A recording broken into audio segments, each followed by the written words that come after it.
Hi viewers, welcome back to my channel. நான் உங்கள் வித்யா ருத்ரன். இன்று நாம் எடுத்திருக்கும் தலைப்பு இறைவனின் திருவிளையாடலில் உலகமும் நம் வாழ்க்கையும். இந்த விஷயம் நார்மலாகவே எல்லாருமே யோசிக்கிற விஷயந்தான். எல்லா விதத்துலேயும் சொல்லியும் இருப்பாங்க, உலகம் ஒரு நாடக மேடை, நாம் வாழ்கிற வாழ்க்கை ஒரு நாடகம் அப்படின்ற ஒரு வேர்டோடு முடிஞ்சிடும் எப்பயுமே. ஆனால் அதோட ரொம்ப விளக்கமான விஷயங்களை பற்றி யாருமே அவ்வளோ தூரம் கதைச்சிருக்க மாட்டாங்க தான். கதைச்சிருந்தாலும் கேட்குற மனநிலையிலையும் நாங்கள் இருக்கணுமே. ஒவ்வொரு மனுஷனுக்கும் ஒவ்வொரு விதமான பிரச்சனைகள் வாழ்க்கையில். ஸோ அதை கேட்கக்கூடிய சிச்சுவேஷன் எங்களுக்கு இல்லாமல் கூட இருக்கலாம். ஆனால் நம்ம அதை விளங்கி கொள்கிற மனப்பக்குவத்துக்குள்ளே வரணும்னு தான் நான் எதிர்பார்க்குறேன். இறைவனின் திருவிளையாடல், இந்த பூலோகத்தில் நடக்கிற எல்லாமே அவரோடைய திருவிளையாடல் தான். அதில் எந்த மாற்றமுமே இல்லை. ஆனால் நம்ம அதை விளங்கி கொள்கிற விதம் இருக்கே, ஏதோ ரியாலிட்டி ஷோ மாதிரியே நம்ம அதை பார்த்து கொண்டிருப்போம். எங்களோட வாழ்க்கையை உண்மையாகவே நடக்குது, இப்படி நடக்குது, இந்த கத்தியால் குத்துனா ரத்தமே வருது வழியில், இதை எப்படி போய் அப்படின்ட்டு கூட நம்ம யோசிக்கலாம். ஸோ எல்லாமே அந்த ரியலாக காட்டுப்படுறபடியாக உண்மையாக காட்டுப்படுது. எங்களை சுற்றி உள்ள முழு விஷயமும் இறைவன் திருவிளையாடல் தான்.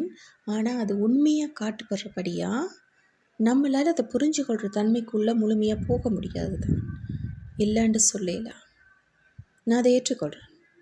ஏன்னா எது பொய்யென்று சொல்லுவோம் சாதாரணமாக.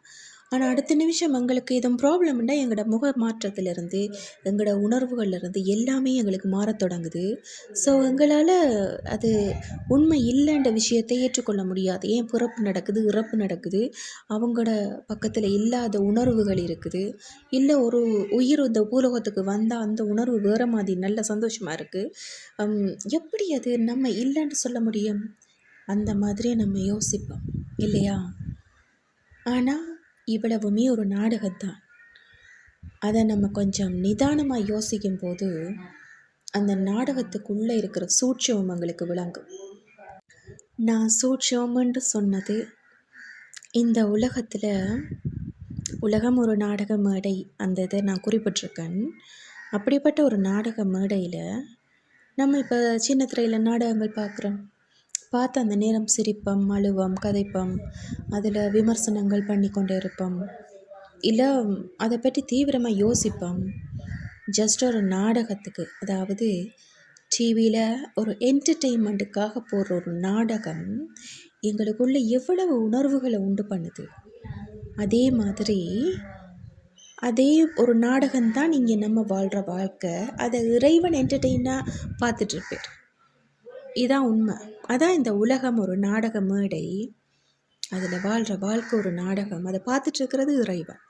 அப்போ அவர் இந்த சின்ன திரை ட்ராமா நாங்கள் பார்க்குற மாதிரி எங்களை அவர் பார்த்துட்ருக்கிறாங்கிறது. ஸோ நம்ம வாழ்கிற வாழ்க்கை ஒரு நாடக வாழ்க்கை. அந்த நாடகமான வாழ்க்கையில் எவ்வளவு பிரச்சனைகள், எவ்வளவு தவிப்புகள், எத்தனை விதமான சிக்கல்களை நம்ம யோசித்து கூட பார்க்க முடியாத விஷயங்கள் எல்லாம் அனுபவிப்போம். ஆனால் நம்ம நாடகம் என்று அதை சொல்கிறோம். அங்கே தான் எங்களுக்கு சில விஷயங்களை இறைவன் கொண்டு வந்திருக்கார். அதாவது நீ வாழ்கிற வாழ்க்கையோட உண்மைத்தன்மையை நீ விளங்கி கொள்ளணும். அந்த உண்மைத்தன்மையை விளங்கும் வரைக்கும் அது நாடகமாகவே போய்கொண்டிருக்கும். உண்மைத்தன்மையை விளங்கின பிறகுதான் அந்த நாடகம் தொடரும் என்று இருக்காது, சுபம் இல்லை முற்றும் அப்படின்ட்டு சொல்லி வரும். இந்த விஷயத்தை பற்றி யாராவது யோசித்து பார்த்துருக்கீங்களா? அதாவது ஒரு நாடகம் நடக்குது, அந்த நாடகம் தொடர்ச்சியாக ஒவ்வொரு விஷயத்தையும், மெகா சீரியல்லாம் கூடுதலாக யோசித்து பாருங்கள், இந்த டிவியில் போகிறது ஏதாவது ஒரு விஷயத்தை வச்சு அந்த சீரியலை எடுத்துக்கொண்டே இருப்பாங்க. எப்படி எடுக்கிறாங்கன்னே தெரியாது, ஆனால் தொடர்ச்சியாக போய்கொண்டே இருக்கும். எபிசோடாக ஸ்லோ மோஷனில் கொண்டு போகிற மாதிரியே கொண்டு போய்கொண்டே இருப்பாங்க. ஆனால் அது தொடர்ச்சியாக போய்கொண்டு தான் இருக்கும். ஏனது அந்த நாடகத்தில் நம்ம ஊறியிருக்கோம் முழுமையாக. அந்த நாடகம் என்ற விஷயத்தையே மறந்து நம்ம ஊறியிருக்கோம் அதுக்குள்ளே. நம்ம அதை முழுமையாக நமக்குள்ளே உள்வாங்கி அது நாடகமன்றத்தை மறந்து நம்ம அந்த விஷயத்தில் மூழ்கி மூழ்கி மூழ்கி அதை பார்க்குறதுலேருந்து அதை பற்றி பேசுகிறதுலேருந்து எல்லாமே நம்ம அதை செய்யும்போது அதை உருவாக்குன ஆளுக்கு அதை முடிக்கணுமெண்டா தோணும், இல்லை அதை தொடரணுமென்று தான் தோணும். அப்போ தொடர்ச்சியாக அது ஒரு மெகா சீரியலாக போய்கொண்டு தான் இருக்குது. இதே விஷயந்தான் எங்களுக்கு இறைவன் செய்துட்ருக்கார்.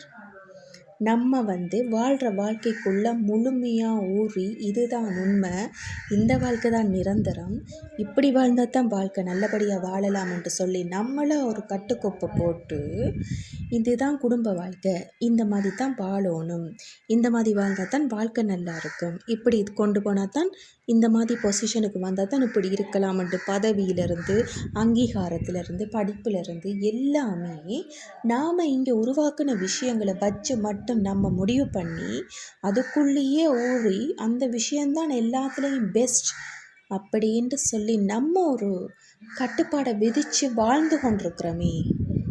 இப்படி நம்ம யோசிக்கும் போது இந்த நாடகத்தை உருவாக்குனவருக்கு இதை முடிக்கணுமென்று தோணுமா, இல்லை தொடரணுமென்று தோணுமா?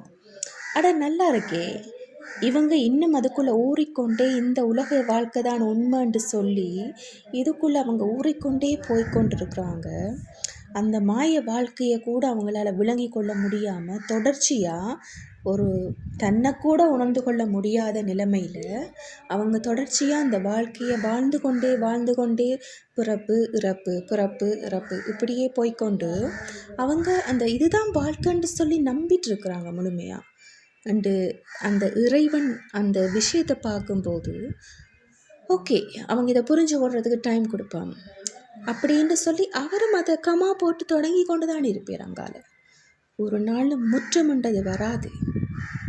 இதை யாராவது யோசிச்சு பார்த்துருக்கீங்களா? சில பேருக்கு அது விளங்கும். நம்ம வாழ்கிற வாழ்க்கை மாய வாழ்க்கை, அதிலிருந்து நம்ம விடுபடணும், அதுக்கு இறைவனை நாடணும், இறைவன் வழியில் செல்லணும், அதுக்கு இறைவன் நம்மளுக்குள்ள சில விஷயங்களை கொண்டு வரணும், அது இறைவனை கொண்டு வருவார், நம்ம அதை கேப்சர் பண்ணணும். இப்போ சில வாழ்க்கைகள் சில பேருக்கு ஒவ்வொரு ஜென்மங்களில் ஒவ்வொரு விஷயங்களை தாண்டி குடும்ப வாழ்க்கையிலேருந்து எல்லா வாழ்க்கையும் தாண்டும் போது தான் இறைவனோட விஷயம் விளங்கும். நான் இல்லைன்றே சொல்லலை. ஆனால் விளங்கியும் விளங்காமலும் சில வாழ்க்கை முறைகளை மனுஷன் கொண்டு போய் கொண்டே தான் இருப்பான். இதுதான் வாழ்க்கை, இதுதான் வாழ்க்கை என்று சொல்லி அவங்க இந்த வாழ்க்கையில் உள்ள முக்கியத்துவம் இதுதான் முக்கியத்துவமானது, இது முக்கியத்துவமற்றது, இப்படி வாழ இயலாது, இந்த மாதிரி தான் வாழணும், இந்த மாதிரி நம்ம கொண்டு போகும்போது எங்களோட வாழ்க்கையோட முடிவுன்றது எங்களோட கையில் இருக்காது. அது இறைவன்ட கையில் தொடரும் என்ற ஒரு விஷயத்தோடையே இந்த உலகத்தில் நம்ம பார்க்குற சின்னத்திர நாடகங்கள் மாதிரி தொடரும் என்ற ஒரு விஷயத்தோடையே போய்கொண்டே தான் இருக்கும். முற்றம் என்ற விஷயம் எங்கேயும் அங்கே வராது. இப்போ ஒரு மெகா சீரியல் எடுத்தால் கூட ஒரு குறிப்பிட்ட டைமோடு அதை முடியும் என்று வைப்போமே, அடுத்த நாடகங்கள் எடுத்துருவாங்க. ஏனெண்டா அந்த மைண்ட் செட்டுங்கள்லேருந்து மாற்றிடக்கூடாது. நம்ம அந்த மைண்ட் செட்டுக்குள்ளேயே இருக்கணும். அப்போ அதில் நடிச்சாக்களை வச்சு வேற ஒரு நாடகமே கொண்டு வந்துடுவாங்க. ஸோ இப்படி நடக்குதுன்ட்டு பாருங்கள். ஒரு நாடகம் இந்த உலக வாழ்க்கையில் எப்படி மனுஷங்களை மாற்றுதோ அதே மாதிரி நாம் வாழ்கிற நாடக வாழ்க்கை கூட இறைவன் விஷயத்தில் என்ன மாதிரி அவங்கள யோசிக்க வைக்கும்னு யோசிச்சு பாருங்கள். ஸோ அவங்களும் தொடரும் என்று போடக்குள்ள புது புது சாப்டரை தொடர்ச்சியாக கொண்டு போய் கொண்டு தான் இருப்பாங்க. இப்போ ஒரு விஷயம் முற்றம் என்று சொல்லி அவங்க முடிக்கிறாங்கண்டா அது இறை வழியில் செல்லும் போது தான் முடியும். எங்களோட நாடக வாழ்க்கைக்கு எப்போ முடிவு கிடைக்கும் நினைக்கிறீங்க? இறை வழியில் நம்ம செல்றதுக்கு காலடி எடுத்து வைப்போமே, அந்த நிமிஷம்தான் நாடக வாழ்க்கையோட முற்றம் சுபம் என்ற விஷயத்தை நீங்கள் பார்க்கலாம்.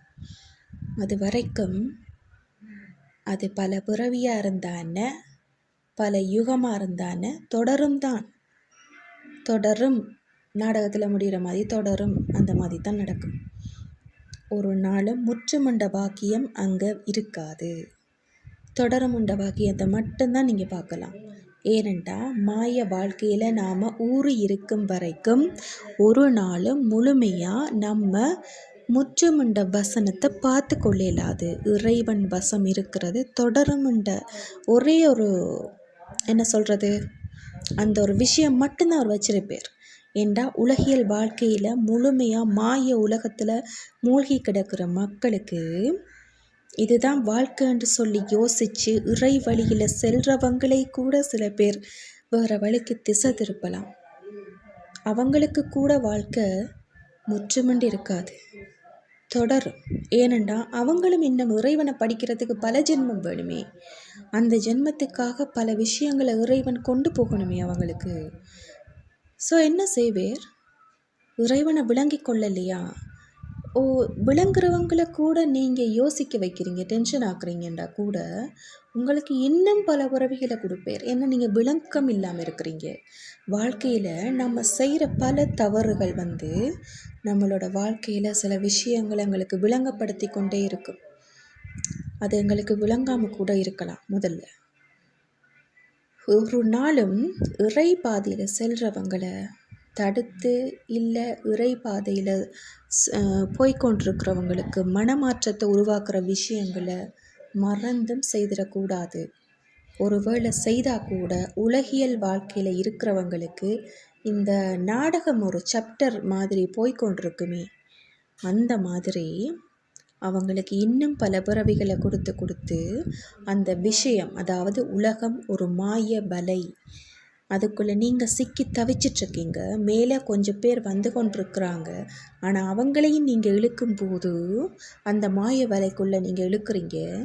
அப்படி இழுக்கும்போது உங்களுக்கும் சில விஷயங்கள் விளங்க வேண்டியிருக்குன்ட்டு இன்னும் ப்ளஸ் போட்டு பிறவிகளை தொடர்ச்சி பண்ணி கொண்டு தான் இருப்பேரொழிய அங்கே முற்றுமுண்ட பட்டன் கூட இருக்காது. இது இந்த உலகியல் மானிடர்களுக்கு தெரியாத ஒரு விஷயந்தான். தெரிஞ்சும் சில பேர் ஏனோ தானோண்டு செய்வாங்க சில விஷயங்களை. அது மனதுக்கு சில நேரம் கஷ்டமாக கூட இருக்கலாம் பார்க்குறதுக்கு. ஆனால் இது யதார்த்தமான உண்மை தான், இல்லைன்னு சொல்ல இயலாது. ஏன்னா ஒவ்வொரு ஆளும் இறைவனை விளங்கி கொள்கிற மனப்பக்குவத்துக்குள்ளே வரணுமென்று தான் இறைவன் விரும்புவேன்.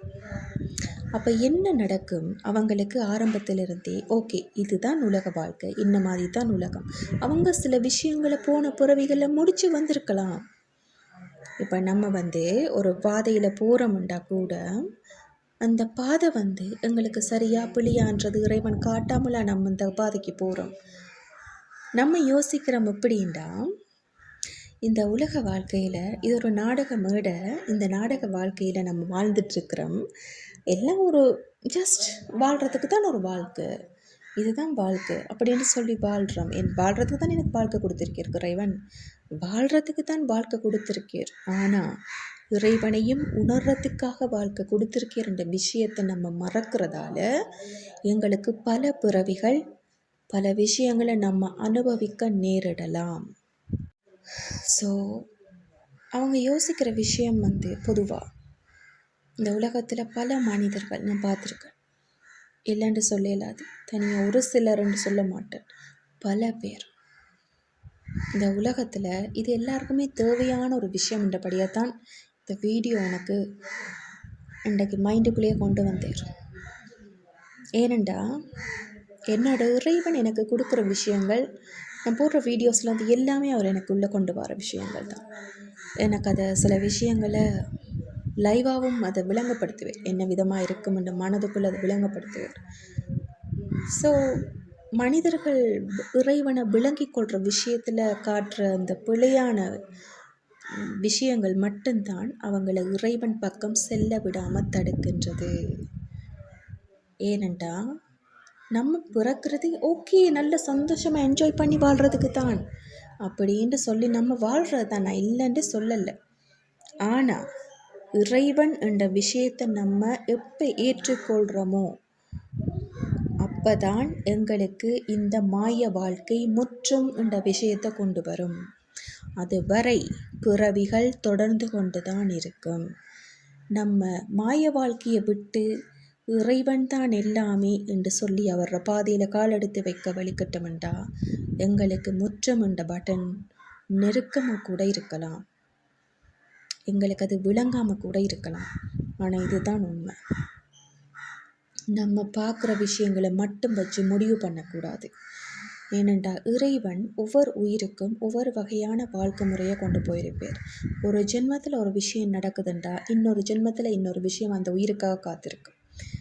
அப்போ பிறவிகள் தொடர்ச்சியாக போய்கொண்டு தான் இருக்கும். அதில் அந்த இறைவனை அவங்க எப்போ உணர்ந்து கொள்கிறாங்களோ அப்போ தான் இந்த நாடக வாழ்க்கைக்கும் ஒரு முற்றுப்புள்ளி.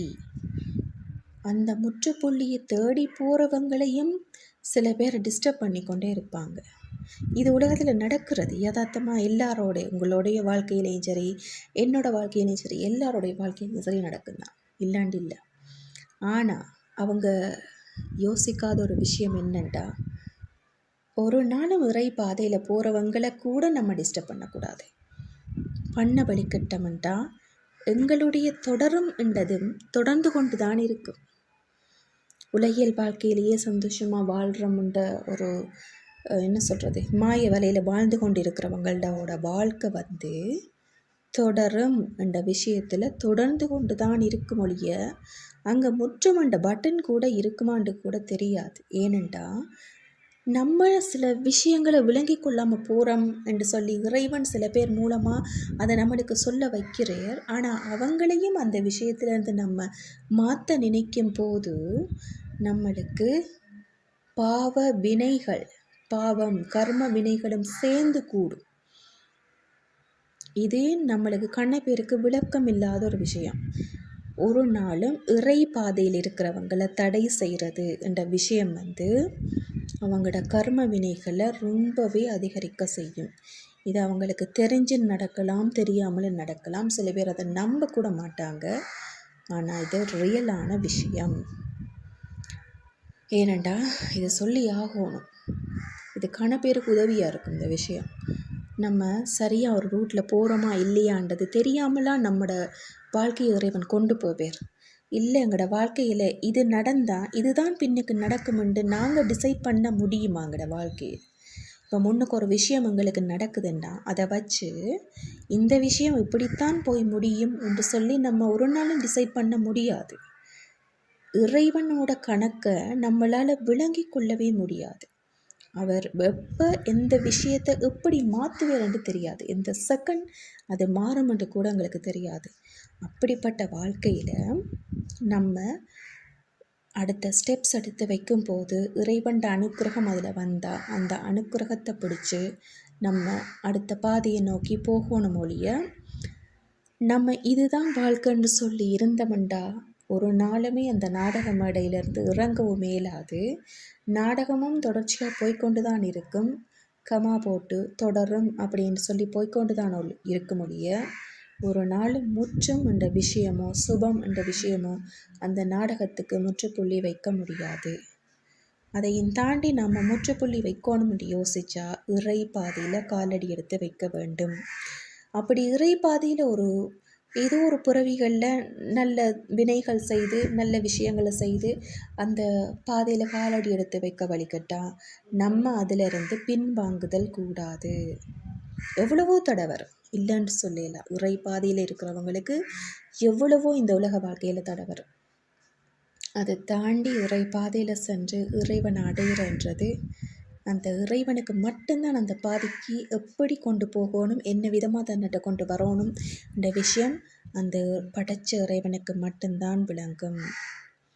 எங்களுக்கு யார் மூலமாக எந்த உணர்வுகள் இந்த பூலோகத்தில் இறைவன் எங்களுக்கு கொடுத்திருந்தாலும் எல்லாத்தையுமே இறைவன் பக்கம் போகும்போது அவர் தன்னோட பாதைக்கேற்ற மாதிரி தான் மாற்றுவார். மாற்றும் போது நம்மளை வழிகாட்டுறது யாராக இருக்கும்? அதுக்கு பிறகு மனிதர்களா?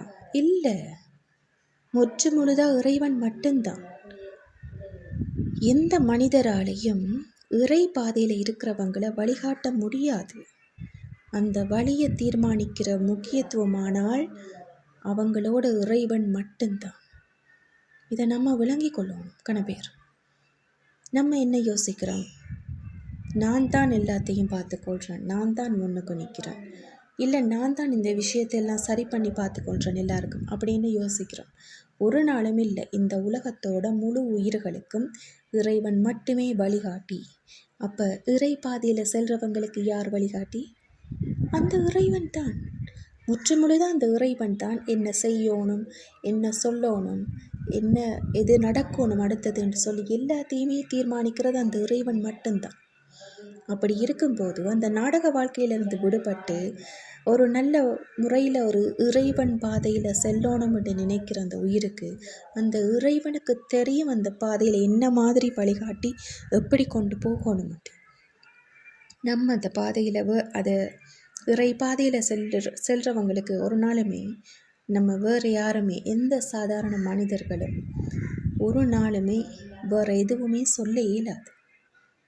ஏனென்றா அதை சொல்லும்போது அவங்களோட பாதை சொல்கிறவங்களோட பாதையை சொல்கிறவங்களோட பாதையில் இன்னும் தொடரும் என்று போட்டு மாயத்திர ஓடிக்கொண்டு தான் இருக்கும் ஒழிய அந்த நம்ம விளங்கி கொள்ளணும், அதாவது பக்குவப்படணுன்றதுக்காக இறைவன் என்ன செய்வார், அந்த உயிர் இன்னும் பக்குவப்படலை, அந்த உயிர் இன்னும் பக்குவப்படணும், சில விஷயங்களை விளங்கி கொள்ளணும்னு என்ன செய்வார், அந்த உயிருக்கு பிறவிகளை கொடுத்து கொடுத்து கொடுத்து பக்குவப்படுத்தி கொண்டு தான் இருப்பேர் ஒழிய அந்த பிறவி என்ற விஷயத்தை முடிக்கிறதுக்குரிய விஷயத்தை காட்டும் போது அக்செப்ட் பண்ணுற தன்மை, அதாவது அதை ஏற்றுக்கொள்கிற தன்மைக்குள்ள அந்த உயிர் வரும் வரைக்கும் பிறவிகள் தொடர்ந்து கொண்டு தான் இருக்கும், தொடரும் என்ற ட்ராமாவோட இது அந்த பட்டன் மட்டும்தான் எங்களுக்கு வெளிப்படும். ஸோ ஒரு வித்தியாசமான டாபிக் இல்லை இன்றைக்கு எடுத்துருக்குறேன். ஏன்னா இந்த விஷயம் நான் என்னோடய வாழ்க்கையில் மட்டுமில்லை கணப்பேற வாழ்க்கையிலையும் பார்த்துட்ருக்குறேன். இல்லைன்னு இல்லை, நான் எனக்கு தெரிஞ்சவங்களோட எத்தனையோ பேர் வாழ்க்கையிலையும் இதை பார்த்துட்ருக்கேன். சில விஷயங்கள் சில பேருக்கு விளங்குது, சில பேருக்கு விளங்காமல் விடுது. நாடக மேடைன்னு தெரிஞ்சும் சில பேர் உண்மையான வாழ்க்கையாக நினச்சி வாழ்ந்துட்டுருக்காங்க. அவங்களுக்கு இந்த வாழ்க்கையோட அர்த்தமே விளங்குதில்லை. எல்லாமே உண்மையாக இருக்குது, எல்லாமே நம்ம தான் இங்கே செய்கிறோம், நம்ம தான் சொல்கிறோம், நம்ம தான் எல்லாமே, அந்த மாதிரி ஒரு எண்ணக்கருக்குள்ளேயே எல்லாருமே வாழும்போது அதை பற்றி என்னால் சொல்லாமலும் இருக்க முடியலை தான். அதை சொல்லணுன்ற விஷயம் நான் எழுந்தால் கூட நான் என்னோடய இறைவனை தான் யோசிப்பேன். அதை அவர் அனுமதி கொடுத்தா மட்டும்தான் நான் அதை பற்றி யோசிப்பேன். ஆனால் இந்த முறை நான் இந்த விஷயத்தை மனதுக்குள்ளே யோசிக்கும் போதே எனக்கு அவர்கிட்ட இருந்து முழுமையான பதில் வந்துட்டு, இதை எப்படி சொல்லணும், என்ன விதமாக சொல்லணும், அதை கட்டாயம் சொல்லித்தான் ஆகணும். என்றால் பல மானிடர்களுக்கு இந்த உலகத்தில் சில விஷயங்கள் மறைக்கப்பட்டுதான் இருக்குது இன்னமும். அதை அவங்க விளங்கி கொள்கிற பக்குவ நிலைக்கு வராமத்தான் இருக்கிறாங்க. சில விஷயங்களை விளங்கி கொள்ளணும்ன்ற தன்மையிலிருந்தே மாறுபட்டு இந்த உலக வாழ்க்கை தான் முக்கியத்துவமாக இருக்குதுன்னு யோசிச்சுட்ருக்காங்க. அடுத்து இந்த உலக வாழ்க்கையில் எல்லாமே தண்ட கையில் தான் இருக்குன்றும் யோசிச்சுட்ருக்காங்க. இறைவனுக்கு தெரியாததில்லை. விதி என்ற விஷயம் எழுதினா கூட இறைவன் மேல் முற்று முழுதான அன்பு வைத்திருப்பவர்களுக்கு அந்த இறைவன் தான் விதியே. அப்போ அது எப்படியும் மாறும். அதை நம்ம ஒரு செகண்ட் யோசித்தாலே போதும், நம்ம வாழ்கிற வாழ்க்கையோட முக்கியத்துவம் என்னன்றது அப்போ அது முக்கியத்துவமாக இல்லையான்றது அப்போவே எங்களுக்கு விளங்கிடும். ஜஸ்ட் ஒரு நாடக மேடையில் நாம் வாழ்கிற வாழ்க்கை நாடகமாக இருக்கும்போது அதில் என்ன முக்கியத்துவம் எங்களுக்கு இருந்துட போகுது, இதை ஒவ்வொருத்தரும் யோசிக்கும் போது உங்களோட வாழ்க்கையோட அடுத்த ஸ்டெப்ஸ் இறைவனாக இருக்கணும்னு நான் விரும்புகிறேன். ஓகே வியூவர்ஸ், நான் இன்னொரு சுவாரஸ்யமான வீடியோவோட உங்களை சந்திக்கிறேன். நான் உங்கள் வித்யா ருத்ரன். நன்றி.